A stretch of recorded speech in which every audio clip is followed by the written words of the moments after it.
여러분, 지금 돈 관리 잘하고 계신가요?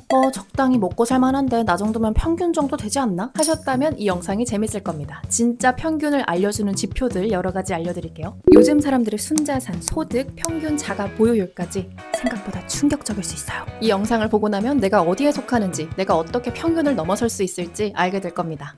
첫 번째, 평균 순자산. 자산에서 부채를 뺀 걸 순자산이라고 말합니다. 진짜 내 손에 있는 돈 말이죠. 2025년 전체 순자산 평균은 4억 7천, 중앙값은 2억 3천입니다. 이게 맞나? 다시 가구주 연령대별로 볼게요. 39세 이하의 평균 순자산은 2억 1천입니다. 이 중에 중앙값은 1억 1천이고요. 중앙값은 1부터 100까지를 일렬로 나열했을 때 딱 중앙에 있는 값을 말합니다. 그래서 평균의 함정을 피할 때 중앙값을 보곤 하죠. 다시 나누어서 29세 이하만 뜯어볼게요. 29세 이하의 평균 순자산은 1억 7백입니다. 중앙값은 딱 5천만 원. 30세부터 39세 이하는 좀 더 높아져서 평균 순자산이 2억 5천이고 이 중앙값은 1억 5천입니다. 그러니까 내가 30살 전까지 5천만 원 모았다면 딱 중간 정도 가는 거겠죠. 반대로 생각하면 30살 이전에 1억을 모았다는 건 굉장히 대단한 일입니다. 그러니까 1억을 모으신 분들은 칭찬받으셔도 충분합니다. 두 번째, 평균 소득. 이번엔 29세 이하부터 바로 말씀드릴게요. 29세 이하 가구주의 평균 소득은 4,500. 평균 소득이라 함은 근로소득, 사업소득, 재산소득 여러 소득이 다 합쳐진 거거든요. 이 중에서 근로소득만 보면 29세 이하 평균은 3,500입니다. 30세에서 39세 가구주의 평균 소득은 7,300. 이들의 근로소득 평균은 5,800. 그 외에 사업소득으로 1,000만 원 정도 더 버시더라고요. 총소득의 중앙값은 6,200입니다. 그러니까 나이가 많아질수록 사업을 해서 사업소득을 받으시는 분들이 더 많아지는 겁니다. 나의 세전, 세후 연봉을 정확하게 알고 계신가요? 내가 30세 미만인데 세전 3,800 정도가 된다. 그러면 딱 중간 정도 가는 거겠죠. 세 번째, 평균 자가 보유수. 요즘 집 샀다는 사람 엄청 많죠? 과연 실제로 자기 집에서 사는 사람들은 몇 명일까요? 국토교통부에서 발표한 24년 주거 실태조사 결과 내 집을 사서 그 집에 살고 있는 자가 점유율은 58.4%입니다. 아니 이렇게만 보면 집 있는 사람이 왜 이렇게 많아 할 텐데요. 이것도 같이 봅시다. 가구 특성별 자가 점유율인데요. 청년 가구 중엔 12.2%가 집이 있고 약 82%가 임차로 거주하고 있습니다. 그러니까 청년의 80% 이상이 전월세에 거주하고 있다라는 뜻입니다. 신혼부부의 자가 점유율은 43.9%, 유독 아파트에 사는 비율이 높았다고 합니다. 약 73%가 아파트에 산대요. 고령 가구의 자가 점유율은 75%로 가장 높습니다. 그리고 이 중에 단독주택 거주 비율이 39%로 높은 게 특징입니다. 자가 점유율 자체가 전체적으로 58%라고 했는데 이 중에 대부분이 고령 가구에 속합니다. 그러니까 청년이나 신혼부부 중에서는 아직 집이 없는 게 조금은 당연한 말일 수도 있겠다. 라고 볼 수 있겠죠. 그리고 하나 더 볼게요. 생애 최초 주택 마련 소요 연수. 그러니까 내 첫 집을 사는데 걸리는 시간을 평균적으로 계산한 겁니다. 전체 평균 약 7.9년입니다. 이건 2022년부터 매년 늘고 있는데요. 연령이 정확하게 나오진 않았지만 대충 유추해보자면 약 8년으로 잡고 내가 돈을 벌기 시작한 시점부터 8년 후에 집을 사는 사람들이 많다라고 생각하면 대부분 30대 후반에서 40초 그 정도가 첫 주택을 마련하는 나이가 아닐까라는 생각이 듭니다. 다섯 번째, 실제 부자의 수. 부자를 어떻게 정의하느냐에 따라 정말 다르겠지만 일단 돈이 좀 있다 하는 사람들은 대부분 순자산 10억 달성을 먼저 얘기하곤 하죠. 그럼 순자산 10억 이상이 있는 사람들은 몇 퍼센트나 될까요? 통계청에 따르면 순자산 10억 이상인 가구가 전체의 11.8%라고 합니다. 생각보다 좀 많은 것 같기도 하고요. 그죠? 그러면 이번엔 진짜 부자를 연구한 부자 보고서를 한번 열어볼게요. NH투자증권에서 발표한 보고서인데요. 상위 1% 가구는 순자산이 33억이 있다고 합니다. 그러니까 1%에 들어가려면 33억이 커트라인이고요. 이 1% 안에서도 평균을 내보면 순자산은 55억이 평균이었고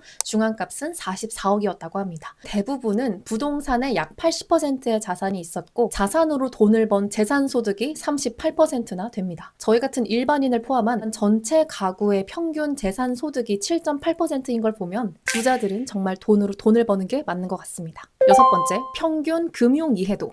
금융감독원에서 발표한 24년 전국민 금융 이해도에 따르면 응답자를 연령별로 나눴을 때 20대와 70대의 이해력이 가장 낮았습니다. 이 특징 중 하나가 인플레이션이 실질 구매력에 미치는 영향에 대한 이해도 점수가 전체 금융 이해력 점수 하락의 원인이었다고 합니다. 그러니까 인플레이션과 구매력에 대해서 잘 이해하고 있는 사람들이 많이 없었다라는 건데요. 실제적으로 이거 정답자 비율을 보면요. 정답률이 56.6%였다고 합니다. 2022년에는 78%였는데 무려 20%가 하락한 점수가 됐죠. 한국은행은 조사에 미칠 영향을 고려해서 이 문제를 공개하고 있진 않습니다만 OECD에 따르면 문제는 이랬다고 합니다. 물가가 2% 오르고 예금에는 이자가 붙지 않을 경우 1년 뒤 100만 원으로 구매 가능한 물건의 양은 지금보다 땡땡땡이다. 이 땡땡땡에는 더 많은 물건을 살 수 있다. 똑같다. 더 적은 물건을 살 수 있다. 이런 선택지가 있었는데요. 정답은 지금보다 더 적은 물건을 살 수 있다. 였습니다.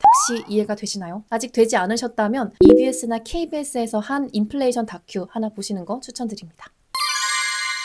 어때요? 약간 공감 가는 부분이 있기도 하고 좀 불안한 부분도 있기도 하고 중요한 건 내가 평균보다 더 잘나서 우월감을 느끼거나 평균보다 못해서 불안감을 느끼거나 하는 게 아니라요. 지금 내 상황이 어떤 상황인지를 파악하는 게 가장 먼저입니다. 내 상황에서 부족하다고 판단되는 것 딱 한 개를 찾아서 그거를 이번에 개선하는 걸 목표로 삼는 거죠. 예를 들어서 내가 총 소득이 평균에 정말 못 미친다 했을 때는 내가 그럼 앞으로 소득을 늘리기 위해서 어떤 선택을 해야 되지? 내가 지금 평균 자산보다 너무 낮은 자산을 갖고 있다면 자산을 불리기 위해서 나는 어떤 것을 공부해야 되지? 내가 지출이 너무 많진 않은가? 이런 것들을 하나씩 하나씩 살펴보시는 게 좋습니다. 요즘 솔직히 정말 주변에 좋은 정보들이 너무 많습니다. 내가 손만 뻗으면 다 잡을 수가 있는 게 현실이에요. 내가 필요에 의해서 손을 뻗어야 그게 정말 나한테 도움이 되는 거지. 그게 아니라 단순히 뭔가 해야 되는 것 같아서 사람들이 다 하라고 하니까 그렇게 보는 것들은 괜한 스트레스, 불안감, 우울감 이런 것들밖에 안 됩니다. 그래서 내가 준비되지 않은 상태에서 그런 정보를 만난다는 건 굉장히 잡음으로밖에 들리지 않거든요. 그게 잡음이 되지 않기 위해서는 어쨌든 내가 뭐가 필요한지를 명확하게 아는 거, 그게 전부입니다. 사실 제가 여러 가지 평균 지표들을 보여드리긴 했지만 오늘 이 영상에서 말씀드리고 싶었던 거는 내가 지금 어떤 게 부족하다고 느끼는지, 나는 지금 어디에 속해 있는지 이 지표들을 보면서 정확하게 내 상황을 인식하자라는 것에 있었습니다. 사실 변화의 시작이 문제인식에 있기 때문에 이걸 보고 뭔가 하나라도 드는 생각이 있었다면 그걸로 여러분들은 오늘 충분히 할 일을 하신 겁니다. 저는 지금 신혼부부를 위한 재테크 강의를 만들고 있습니다. 올해 가기 전에 오픈을 할 계획인데요. 혹시 저와 함께 재테크 기반을 쌓아가고 싶은 분들이 있다면 더보기란 링크를 눌러서 사전 알림 신청을 해주세요. 오픈 후에 가장 먼저 가장 좋은 혜택으로 만나보실 수 있을 겁니다. 이번 영상이 도움이 되셨다면 좋아요, 구독 한번 눌러주시고 그럼 다음 영상에서 또 재밌는 얘기로 돌아오도록 하겠습니다. 그럼 안녕!